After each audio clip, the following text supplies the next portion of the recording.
안녕하십니까. 임채문 세무사입니다.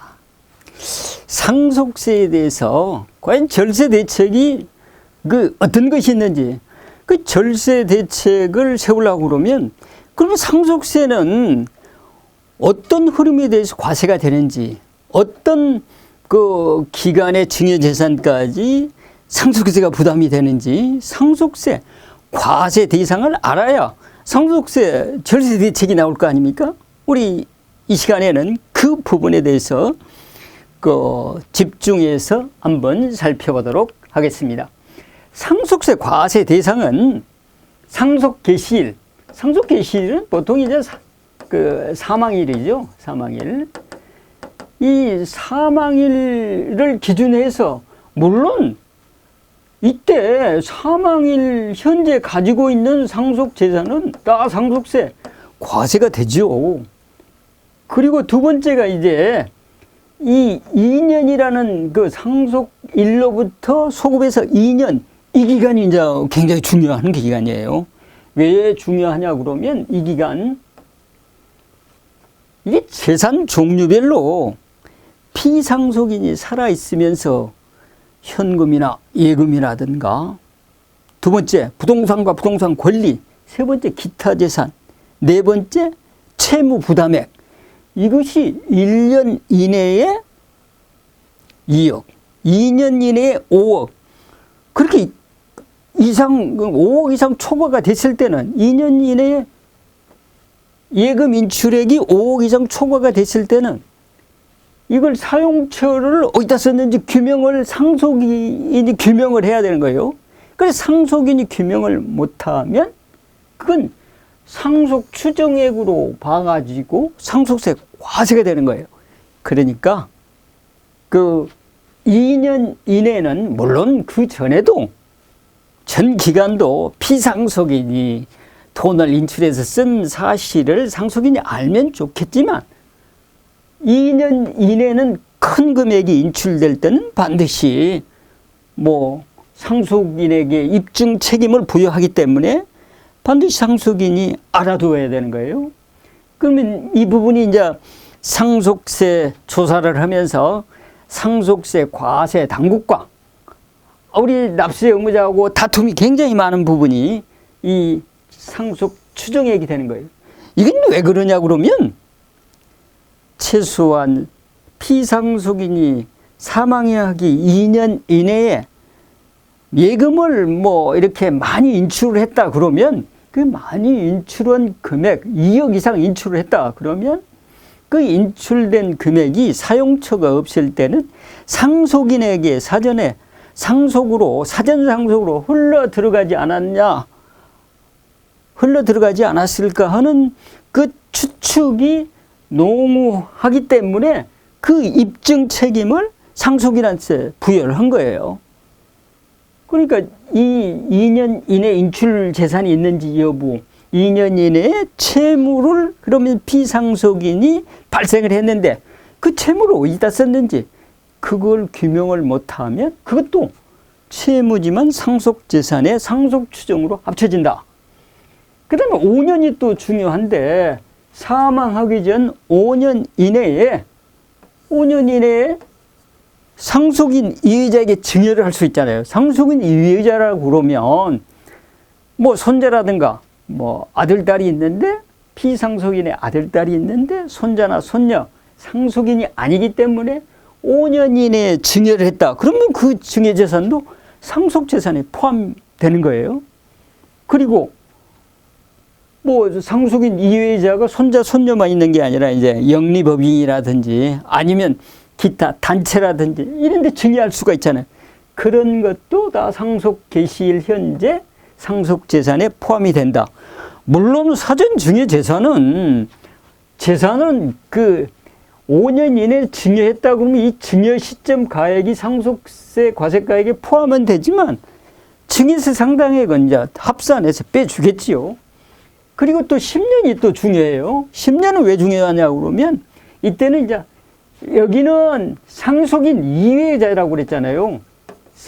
상속인 외의자에게 증여한 부분을 합산해 주는 거고 이 10년 이내에는 이 상속인에게 중요한 부분을 또 이렇게 증여 시점 가액으로 상속세, 과세가액이 합쳐준다.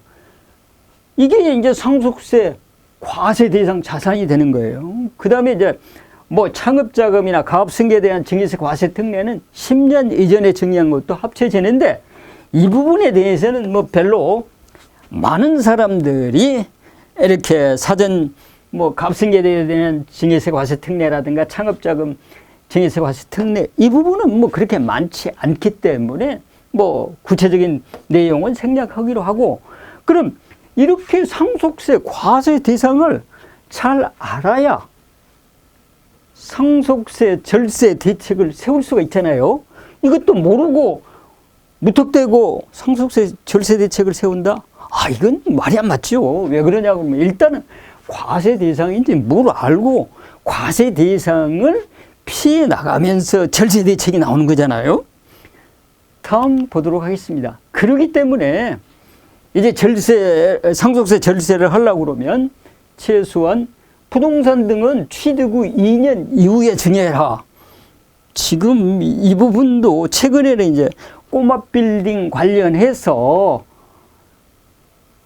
이 부분은 뭐 시가로 증여로 계산을 하고 보충적 평가 방법으로 계산을 할 때는 이 부분이 그 굉장히 효과를 발휘하게 되겠죠. 왜 그러냐고 그러면 증여를 하는데 최소한 이 취득 후 2년이 넘어서 증여를 하라는 거예요.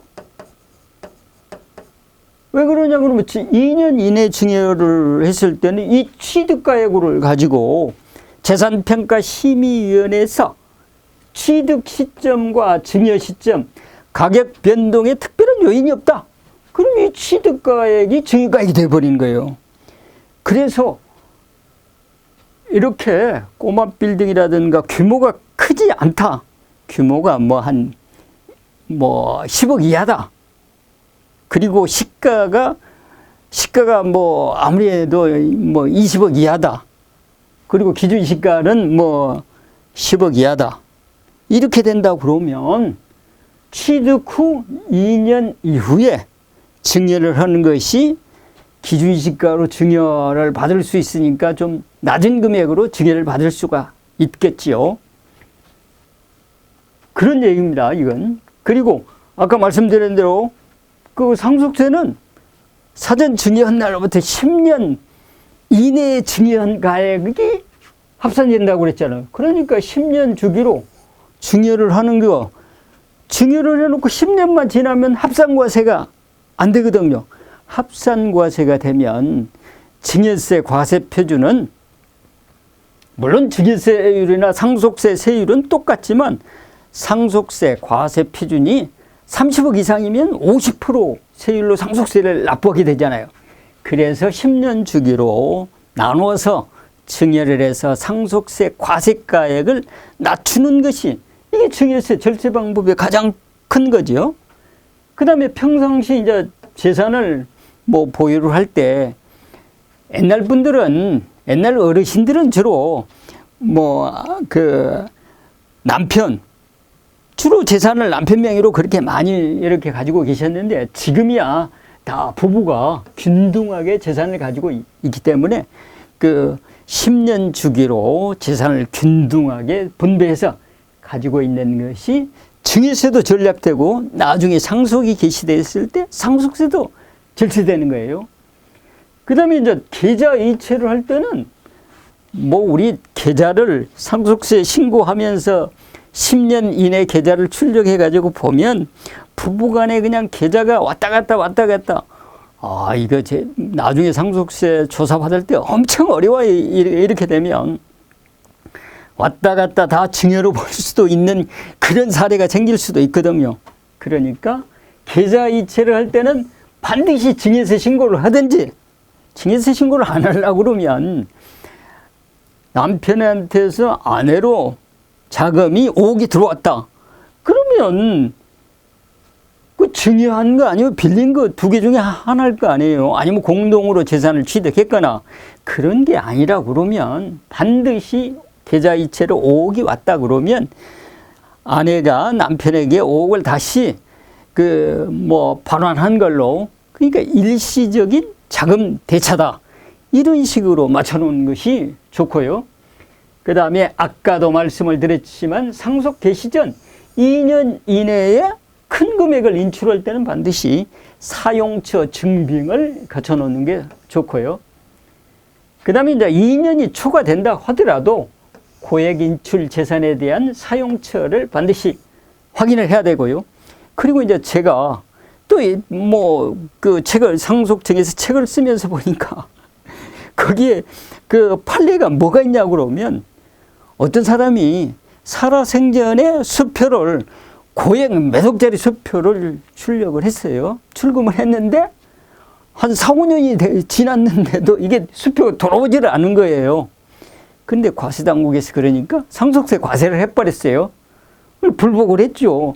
야, 그 상속인들은 그 수표가 돌아왔는지 안 돌아왔는지 모르는데 그걸 과세를 하면 되느냐. 그러니까 우리 법원 판단을 할 때 법원에서 어떻게 판단을 했냐고 그러면, 이건 상속재산이 맞다. 왜 상속재산이냐? 만약에 그 고액인 몇 억짜리 수표가 만약에 분실됐거나 잊어버렸으면 수표를 제각 신청을 해가지고 피상속인이 회수를 했거나 뭘 했을 텐데, 그걸 안 한 것은 피상속인이 가지고 있거나 상속인한테 넘겨준 것으로 추정한 것이 그게 맞지 않느냐, 이렇게 해가지고 상속재산에 포함을 시켜버렸더라고요. 그 다음에 부부가 이제 재산을 취득할 때 각자 재산을 이렇게 관리하는 거, 요즘은 많이들 하시더라고요. 그 다음에 이제 상속세 과세 대상, 피상속인이 재산이 좀 많아가지고 상속세가 과세되겠다. 그러면 이제 모든 가사 비용을 쓸 때 피상속인의 재산으로 지출을 해야지, 피상속인이 재산이 있는데 자녀들이 그 병원비라든가 간병비를 내준다. 그래서 아버지한테 돈 빌려준 거예요. 이게 안 통해요. 수천만 원, 수억을 빌려줬다 그러면, 그건 그렇게 빌려준 걸로 보겠지만, 2, 300만 원, 500만 원, 이거 병원비 냈거나 간병비 줬다. 그러면 어떻게 볼까요? 과세당국에서? 과세당국에서는 그렇게 보겠죠. 자녀가 부모한테 효도 복량 차원에서 준 것이지 무슨 그걸 빌려준 걸로 볼 수 있느냐, 이렇게 나오기 때문에, 그렇게 나올 개연성이 있기 때문에 반드시 가사 비용 등은 피상속인의 재산으로 지출을 하는 것, 이런 것들이 이제 굉장히 다 일반적인 내용이지만, 일반적인 내용, 그 기초 중에 기초를 가지고 상속세, 절세, 컨설팅을 하든지 절세 방법을 접근해 가야지 훨씬 더 상속세가 절세되는 거예요.